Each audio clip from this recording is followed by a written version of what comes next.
Welcome to today's stories. Like and subscribe. First story by Only West One. I've been in systems roughly 10 years at this point.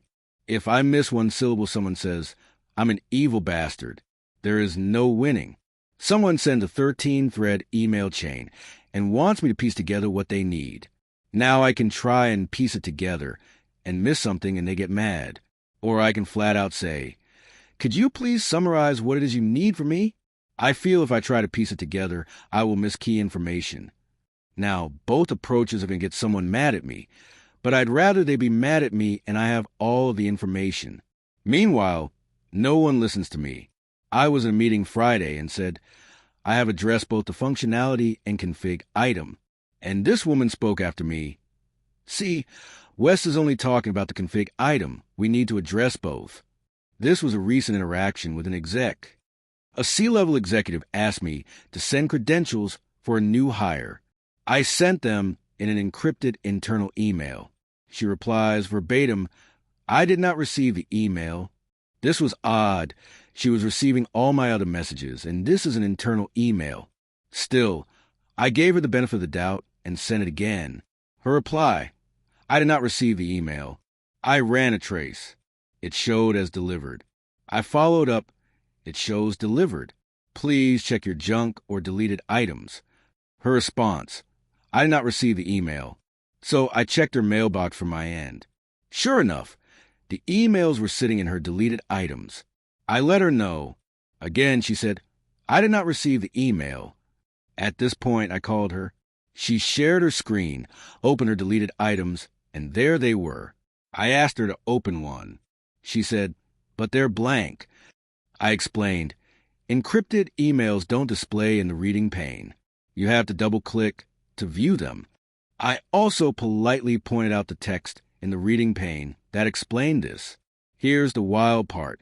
She was getting the emails, was deleting them, and never once said, they're coming in blank. She insisted she wasn't receiving them at all, even after being told they were in her deleted folder. Not once did she mention, oh, I deleted them. Second story by Eon Thief. Did you put in a ticket? Nothing like users trying to gaslight you.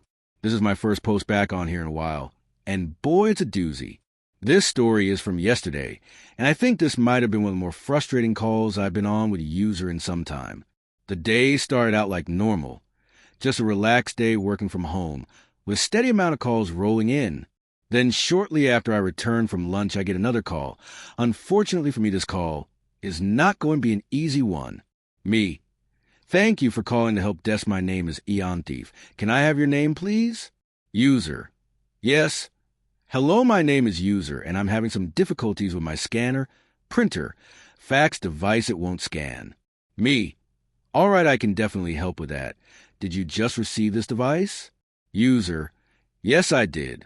But I was able to scan to a couple of weeks ago. Me. So you didn't just receive the device. Did you call the help desk to have us set it up for you? User. No, I just plugged it in, and it worked. I guess they had the drivers installed when they set up my computer. Now here's a great time to break away and explain something about the workflow that we use for setting up new hire computers. We don't install any drivers for printers or scanners we send out. This is simply because those devices are usually ordered for the manager after the fact, so they get set up as they come. Of course, I try to explain this to the user to no avail. Me. We don't install drivers for those devices ahead of time because not everyone uses them. They usually get installed after you receive the printer/scanner. User. Well, they did that as my last company, so I just assumed that's what they did here. Me. Okay, well, most companies tend to have different standards of operation. Anyway, let me remote into your computer really fast and get the drivers installed and the device set up. I remote in, and the entire time she keeps wrestling me for controls and repeating the make and model of the device while trying to type it in a Chrome window on a second monitor. Remember this fact because it's important for later. Her constant wrestling for the controls, though, had me fed up, so I locked her controls from the software I'm using. User. Excuse me. I can't seem to type in Chrome anymore. Me. Yes, ma'am, I locked the controls because I'm trying to work on your computer, and I can't do that while you're using it. User. Yes, you can. They've done it before. Me. Not here at this help desk, ma'am, because the software we use, and most remote control software, can have two people working on a device at the same time. User. Yes, they can. They've done it before. Me. Ma'am, at least here that isn't the case. I then proceed to work the issue some more, downloading the driver install program from the manufacturer's site and getting it installed. During this time, however, she asked me why she wasn't able to type in the open Google Chrome window or move her mouse 3 more times. I ignored her after she asked the second time. While waiting for the program to load, I look at previous tickets to see if she did in fact call the help desk for the scanner issue. I did find one for a scanner issue, but not this one. It turns out that she did have the help desk set up a scanner for her in office, not the scanner currently in front of her. I decided not to question that. But I did see something in the internal notes of that ticket that are only visible to us, and it read, "User would often interrupt, not follow instructions, and leap to their own conclusions for what I am trying to tell her." Little did I know how bad this would get. As we're going through the setup, she begins to bring up the Brother app on her phone and how she can see the device on there.